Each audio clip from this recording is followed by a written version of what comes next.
किसान भाइयों, आज की ये जो सभा है ये बड़ी एक सुंदर सभा है।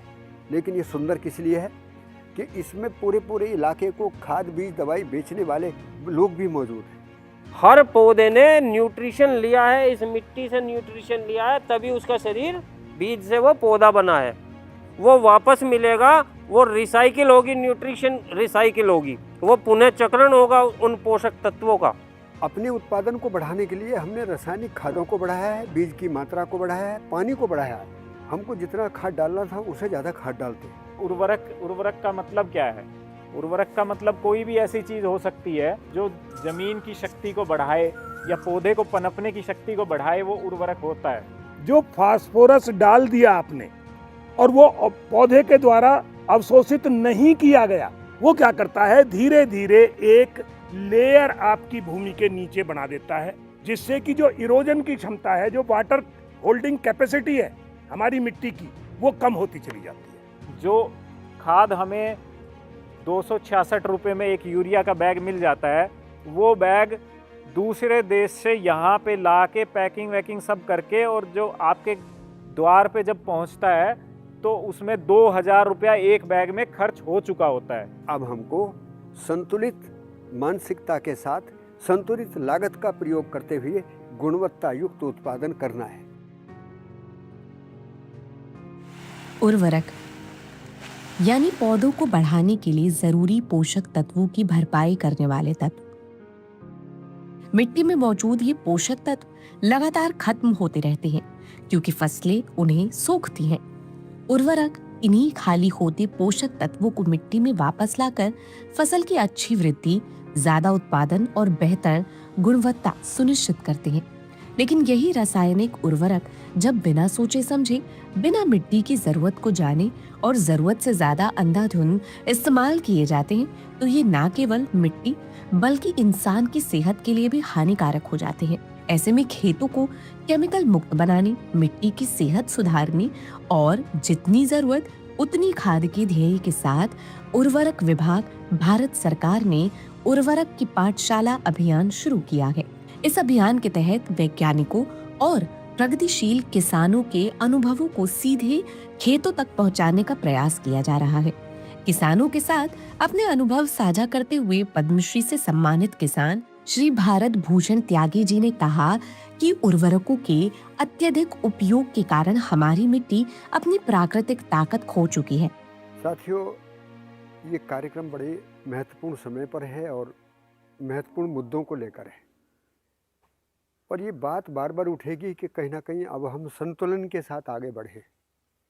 और जो संतुलन है वो केवल खाद का संतुलन नहीं, हमारा दिमागी संतुलन होना बहुत ज़रूरी है। हमारे मन में एक असंतुलन है कि हम अधिक उत्पादन बढ़ाने के लिए अपनी लागत को अधिक कर रहे हैं। अपने उत्पादन को बढ़ाने के लिए हमने रासायनिक खादों को बढ़ाया है, बीज की मात्रा को बढ़ाया है, पानी को बढ़ाया है। हमको जितना खाद डालना था उससे ज़्यादा खाद डालते हैं। जितने कोई बीमारी कोई आई है उससे ज़्यादा दवाइयाँ डालते हैं। तो हमारा लागत खर्च तो बढ़ा, लेकिन बड़ा नुकसान ये हुआ कि हमारे खेत की जो स्वास्थ्य था, जो खेत की जो ताकत थी, जो खेत का जो तासीर थी, वो ख़त्म हो गई। तो मैं इस देश के यशस्वी प्रधानमंत्री जी को साधुवाद देता हूँ।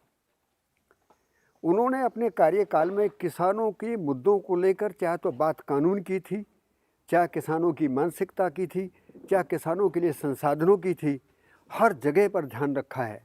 श्री भारत भूषण त्यागी जी ने किसानों को प्रेरित करते हुए कहा कि यदि उर्वरकों का उपयोग संतुलित होगा तो खेती की लागत में कमी आएगी और किसानों के जीवन स्तर में सुधार होगा।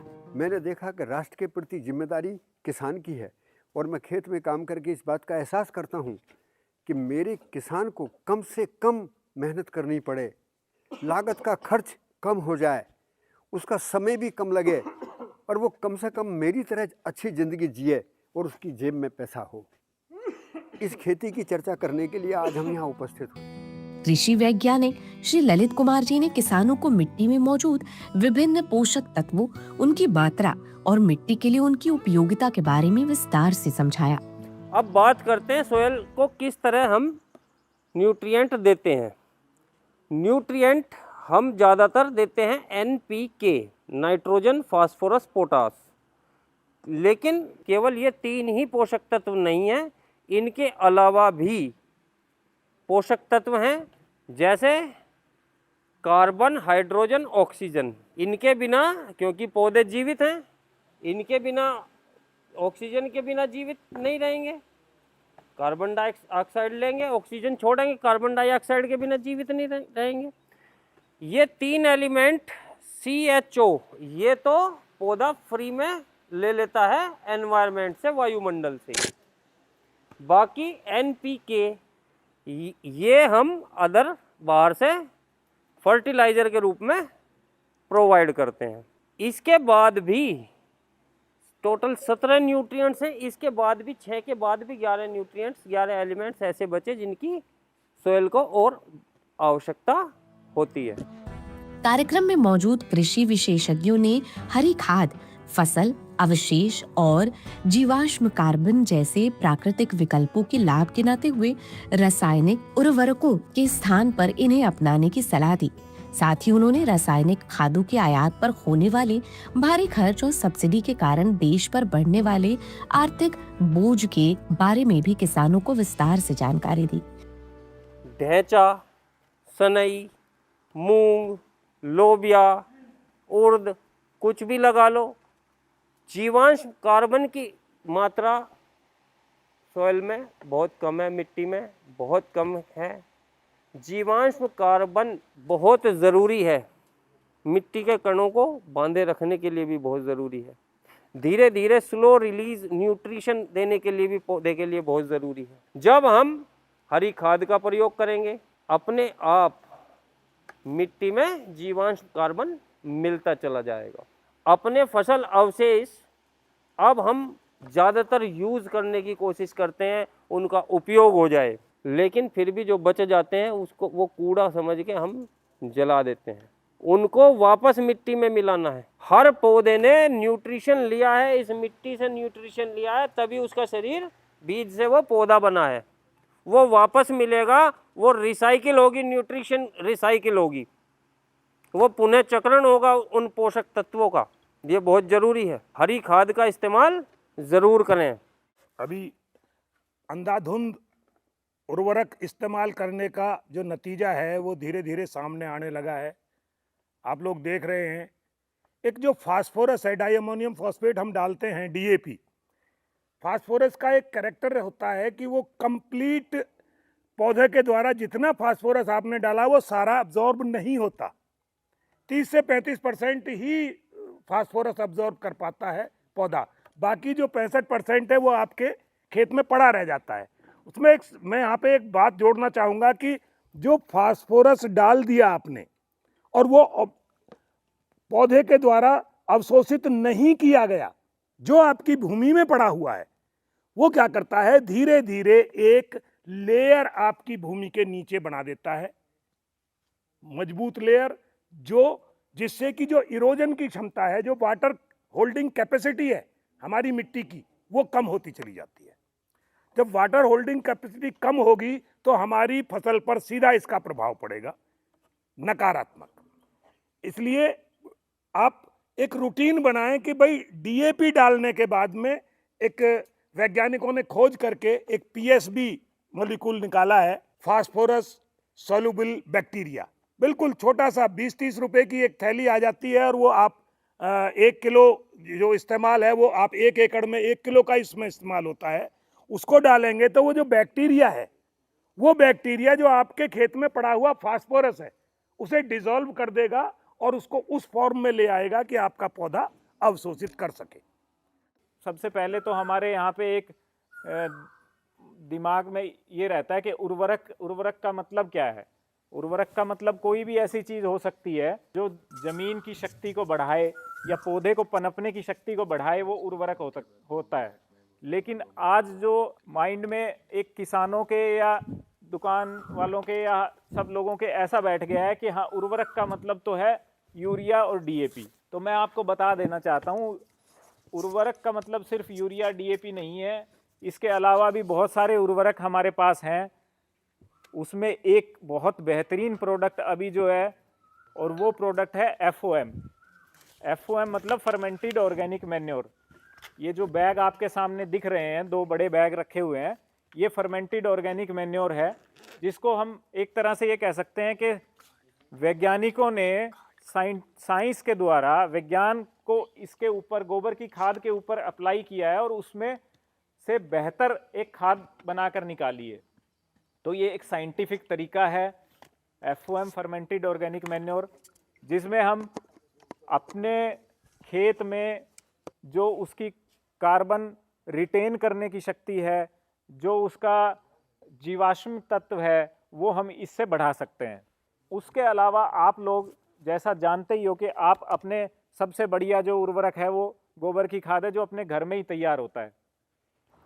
तो ये सारे, उसके बाद ढैंचा है या इस तरीके के और भी हैं बहुत सारे उर्वरक जो हम अपने घर में भी तैयार कर सकते हैं और आप बाज़ार में भी ये उर्वरक उपलब्ध हैं। तो हमारा ये पर्पज़ है कि हम सिर्फ यूरिया, DAP और केमिकल फर्टिलाइज़र का इस्तेमाल सिर्फ उनका ना करके हम ऑल्टरनेट फर्टिलाइज़र या हम जो ऑर्गेनिक फर्टिलाइज़र है उसका इस्तेमाल करें, जिससे हमारी खेतों की जो शक्ति है वो वापस आ सके। जो केमिकल खाद है वो केमिकल खाद बहुत महंगी केमिकल खाद है। ये केमिकल खाद, जैसा कि हमारे साथी अनिल जी ने बताया, कि ये ज़्यादातर खाद हम बाहर से मंगवानी पड़ती है और ये बाहर से मंगवाने का कोई इतना आसान तरीका नहीं होता। जो खाद हमें यहाँ पे एक बैग में 266 रुपये में एक यूरिया का बैग मिल जाता है, वो बैग दूसरे देश से यहाँ पे ला के पैकिंग वैकिंग सब करके और जो आपके द्वार पे जब पहुँचता है तो उसमें 2000 रुपया एक बैग में खर्च हो चुका होता है। तो 2000 रुपये का जो बैग है वो हमें 266 रुपये में मिल जाता है। तो सबसे पहले तो हमें यही सोचना चाहिए कि उसके पीछे जो सब्सिडी है वो गवर्नमेंट के ऊपर धीरे धीरे करके वो सब्सिडी का जो लोड है वो बहुत बढ़ता जा रहा है। तो अगर गवर्नमेंट के ऊपर कोई लोड बढ़ रहा है तो इस चीज़ को भी हमें ध्यान रखना चाहिए कि ये गवर्नमेंट के ऊपर लोड नहीं है, ये लोड अल्टीमेटली तो हमारे ऊपर ही आना है, क्योंकि गवर्नमेंट का जो आमदनी है वो हमारा ही है, हमारे से ही टैक्स कलेक्शन होता है और उसी से जो है सब्सिडी दी जाती है। तो इसलिए आप सब लोगों को हाथ जोड़कर विनती है कि जो भी आपको रिकमेंडेड डोज यहाँ के साइंटिस्ट बताते हैं उतना ही यूरिया डालें, उतना ही DAP डालें, उससे ज़्यादा बिल्कुल ना डालें। और इसके साथ साथ आप जो ऑर्गेनिक फर्टिलाइज़र हैं उनका इस्तेमाल करें और आप अपने धरती जो हमारी माँ है, उस धरती माँ को आप कुछ ना कुछ आप अपनी तरफ से इम्प्रूव करके जाएं, ना कि उसमें कुछ केमिकल डाल के उसका स्वास्थ्य खराब करें। कार्यक्रम के आखिर में श्री भारत भूषण त्यागी जी ने किसान भाइयों से रसायनों से भरी इस नुकसानदेह खेती को छोड़ने और उर्वरकों के संतुलित उपयोग को अपनाने की अपील की। किसान भाइयों, आज की ये जो सभा है ये बड़ी एक सुंदर सभा है, लेकिन ये सुंदर किस लिए है कि इसमें पूरे इलाके को खाद बीज दवाई बेचने वाले लोग भी मौजूद हैं। वो जो नौजवान साथी हैं जिन्होंने इस खाद को बेचने का, दवाइयों को बेचने का अपना पेशा बनाया है, उनका अपना बिजनेस है, इसी क्षेत्र के लोग हैं। वो भी यहाँ विचार करेंगे कि क्या जिस दौर से हम अपना मुनाफा बढ़ा रहे हैं, यदि कोई जहर बेचकर अपना मुनाफा बढ़ा रहा है तो आगे चल के कितने हमारी आने वाली पीढ़ी जहर से मरेगी या बहुत स्वास्थ्य के साथ जिएगी। ये एक बड़े मुद्दे आ गए। आप ज़रूर बेचें, क्योंकि जहर ख़त्म हो जाएंगे, मैं ऐसा नहीं कह रहा, लेकिन आदमी जहर खाता रहेगा इस पर तो शंका है। हमारी पहली पीढ़ी भी जहर नहीं खाती थी और आने वाली पीढ़ियों को भी जहर खिलाने का हमारा इरादा नहीं है। तो हमें रोज़गार बदलने होंगे। कंपनी ने अपना रोज़गार बदला है। कंपनी कह रही है कि मिट्टी के स्वास्थ्य को लेकर उर्वरक बनाएंगे। भारत सरकार भी यही कह रही है और हमारा रसायन और उर्वरक मंत्रालय का उर्वरक विभाग विशेष रूप से इस कार्यक्रम का आयोजन इसीलिए कराया है कि अब हमको संतुलित मानसिकता के साथ संतुलित लागत का प्रयोग करते हुए गुणवत्ता युक्त उत्पादन करना है। उर्वरक की पाठशाला में शामिल किसानों ने भी सक्रिय भागीदारी दिखाई। उन्होंने कृषि वैज्ञानिकों से उर्वरकों के संतुलित उपयोग और मिट्टी परीक्षण को लेकर कई सवाल पूछे। किसानों ने उर्वरक विभाग, भारत सरकार द्वारा इस तरह के उपयोगी और जरूरी अभियान आयोजित करने के लिए भरपूर सराहना की। मेरा नाम ऋषिराज त्यागी है और मैं आज यहाँ संतुलित उर्वरक की पाठशाला में आया और यहाँ सुन करके मुझको यही पता चला कि हमारी मिट्टी की जांच हो जाए, उससे हमको ये पता चल जाएगा कि हमें खेती में कौन सा प्रोडक्ट कितना डालना है। उर्वरक की ये पाठशाला सिर्फ एक कार्यक्रम नहीं, बल्कि मिट्टी और किसान दोनों को फिर से स्वस्थ बनाने की दिशा में एक ठोस कदम है।